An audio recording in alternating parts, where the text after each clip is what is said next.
مکہ مکرمہ کو ہے وہ ان کی حج کی بسوں سے جائے. سب سے پہلے کعبے کے اندر جانے کا موقع ہوا. کعبے پر جب نظر پڑی تو ایسا محسوس ہوا کہ حشر کے میدان میں ہم اللہ کو دیکھ. آخرت کا منظر جب ہم طواف کر رہے تو ایسا لگ رہا تھا کہ اوپر عرش پر کعبے کا طواف فرشتے کر رہے ہیں. اس کے بعد جو ہے صحیح کا چکر لگا رہے تھے ادھر ادھر 7 مرتبہ. تو ایسا محسوس ہو رہا تھا کہ حشر کے میدان میں ہم ادھر ادھر دوڑ رہے ہیں اپنی اپنی پریشانی کے حالت میں دوڑ. یہ عرفات کا. اس کے بعد ہم احرام کے کپڑے جب اندر جاتے ہیں تو ایک اوپر ایک نیچے صرف 2 کپڑے ہوتے ہیں, چاہے وہ عرب کا ہو, چاہے ایران کا ہو, چاہے جاپان کا ہو, چاہے چائنا کا ہو, ساری دنیا کے لوگ, انڈیا کا ہو, پاکستان کا ہو, ایک کپڑا اوپر ایک کپڑا نیچے احرام. ساری دنیا کے لوگ ایک ہی اجلے لباس میں, نہ سر پہ ٹوپی, نہ سر پہ امامہ, نہ خوشبو, باقاعدہ ایک فقیرانہ لباس کی طرح ہم اللہ کے دربار میں عاجزی کے ساتھ حاضر ہیں. اب وہاں کون سوکار ہے, کون غریب ہے, کون مڈل کلاس ہے, کوئی کچھ ہے نہیں.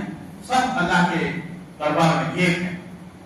سب جھکتے ہیں, سجدہ کرتے ہیں. تو کیا منظر ہے وہاں, اللہ اللہ. تو یہ احرام کا. احرام کے بعد ہم عرفات کے میدان کا حساب لیے تو عرفات کا میدان جو ہے باقاعدہ ایک حشر کا میدان کا روپ. حشر کے میدان میں کیا نظارہ ہے, ایسا لگتا ہے ہمارا گڑ گڑانا, رونا, ظہر کی نماز میں جا کے مغرب تک رہنا وہاں پہ گڑ گڑا کے رونا, تو پورے زندگی کے گناہ مٹ جاتے ہیں. نیا اثر نو بچہ ماں کے پیٹ سے پیدا جیسا ہوتا ہے اس طریقے سے اسے اللہ تعالیٰ حضور کی حدیث بھی ہے وہاں سے نکلتا ہے.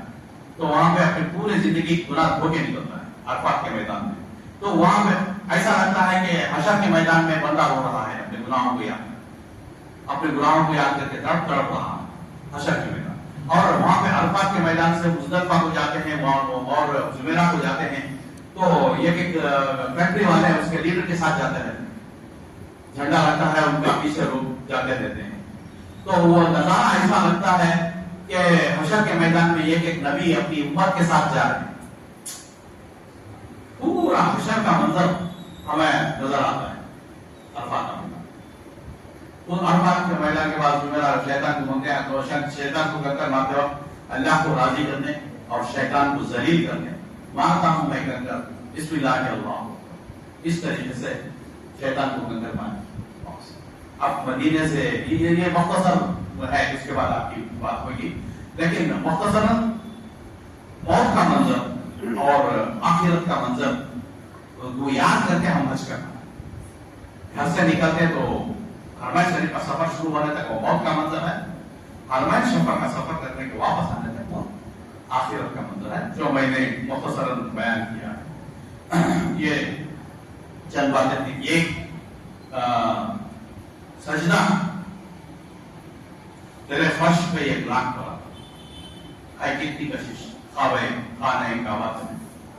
ایک سفر کا ہے مختصراً جائزہ لے کر میرے یوٹیوب پہ ڈالا, جنوبی نیوز میں آیا ہے, جو پورا مختصراً تذکرہ ہے اشعار کے ساتھ, وہ آپ سن سکتے ہیں.